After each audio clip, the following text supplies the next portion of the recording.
Vector form of Coulomb's law. Q1 and Q2 are two charges separated by distance say r12. This is the origin.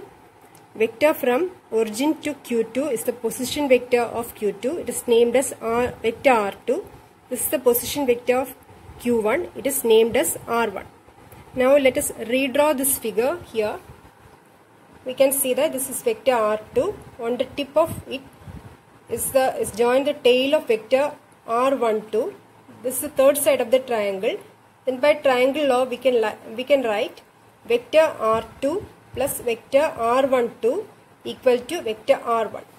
Vector r2 plus vector r12 equal to vector r1.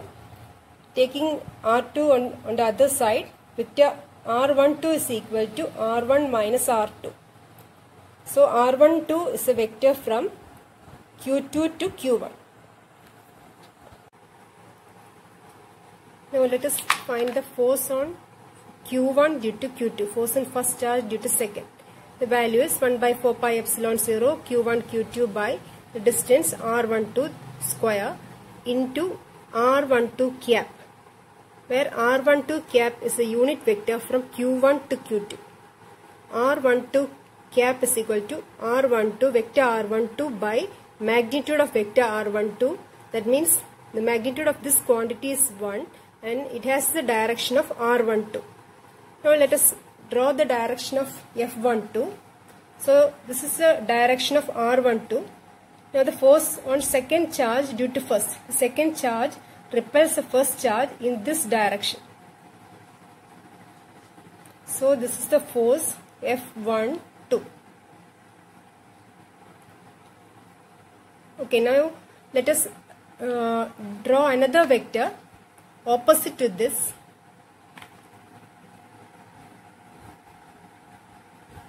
We can name it as r21.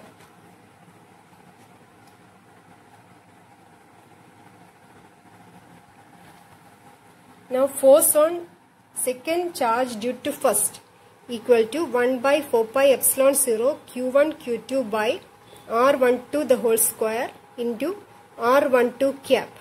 r12 cap is a unit vector from Q1 to Q2. So by multiplying this quantity with r12 cap does not change its magnitude, because the magnitude of r12 cap is 1 and this quantity gets the direction of r12 cap which is from Q1 to Q2. Q1 to Q2. Now let us see whether this is correct. So we have to draw F21. So F21 is the force on second charge due to first. The first charge repels the second charge in this direction. In this direction. That is force on second charge due to first. It is same as the direction of vector r12.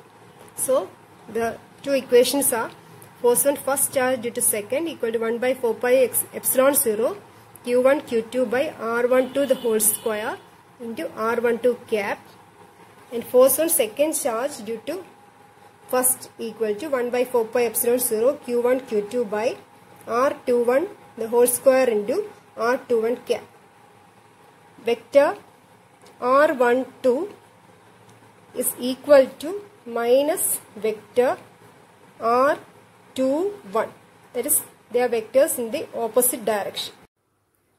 Forces due to multiple charges. According to principle of superposition, force on any charge due to a number of other charges is the vector sum of all the forces on the charge due to the other charges, taken one at a time. The individual forces are unaffected due to the presence of other charges. Q1, Q2 and Q3 are 3-point charges. This is the origin. Vector drawn from origin to the 3 charges give their position vector. So this is the position vector of Q1, vector r1. This is the position vector of Q2, vector r2. This is the position vector of Q3, vector r3.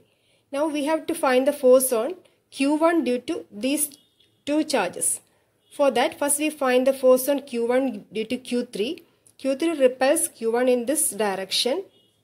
We can name this force as F, force on first charge due to third charge F13. Now Q2, the distance between these two charges is that is from Q1 to Q3. This it is named as vector R13. Q2 repels Q1 in this direction. So this is the force on first charge due to the second charge. Now we have to name this vector. So vector from Q2 to Q1, it is named as vector R12.